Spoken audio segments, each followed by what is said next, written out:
friends, அனைவருக்கும் வணக்கம். இன்ஸ்டன்ட்டா குயிக்கா டீ போற டைம்ல முறுக்கு எப்படி செய்யலாம்னு பார்க்கலாம் வாங்க. ஒரு மிக்சிங் பவுல்ல 2 கப் பச்சரிசி மாவு எடுத்து சலிச்சு எடுத்துக்கலாம்.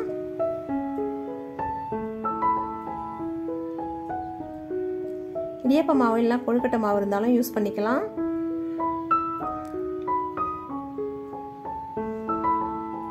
முக்கால் கப் பொட்டுக்கடலை மாவு எடுத்து சலிச்சிக்கலாம். ஏன் சலிக்கிறோம்னா குருணை இருந்தா முறுக்கு வெடிக்கும், அதனால தான் சலிக்கிறோம்.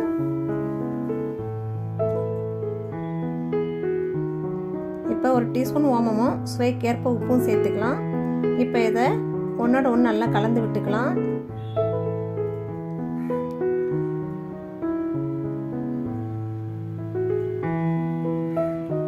ஒரு டீஸ்பூன் நெய் சேர்த்துக்கலாம். நெய் நிறைய சேர்க்காதீங்க. நெய் நிறைய சேர்த்தீங்கன்னா முறுக்கு பிழிறச்ச உதிர்ந்து உதிர்ந்து வரும்.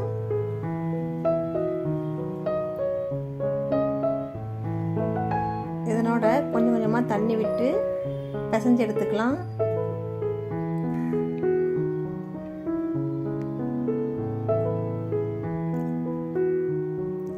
இந்த பதத்துக்கு பிசைஞ்சு எடுத்துக்கோங்க.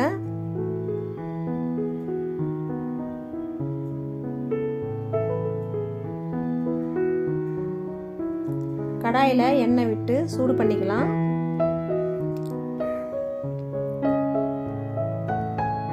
முறுக்கு மாவை கொஞ்சமா எடுத்து இந்த மாதிரி உருளை மாதிரி உருட்டிக்குங்க.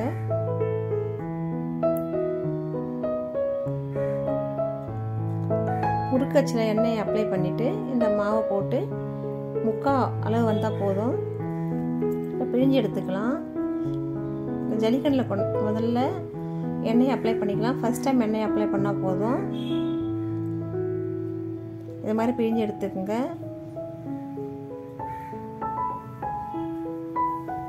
புதுசாக முறுக்கு செய்கிறவங்க முறுக்கு அச்சில் எண்ணெயை அப்ளை பண்ணி மாவை சேர்த்துக்குங்க. அப்போ தான் அந்த அச்சில் மாவு ஒட்டாது. பாருங்கள், எண்ணெய் சூடாச்சு, முறுக்கு போட்டு வேக வச்சு எடுத்துக்கலாம். முறுக்கு வெந்துடுச்சு. பாருங்கள் எவ்வளோ சூப்பராக இருக்குது. இந்த வீடியோ பிடிச்சிருந்தா ஷேர் பண்ணுங்கள், லைக் பண்ணுங்கள், கமெண்ட் பண்ணுங்கள். நம்ம சேனலை புதுசாக வரும் சப்ஸ்கிரைப் பண்ணுங்கள். தேங்க்ஸ் ஃபார் வாட்சிங்.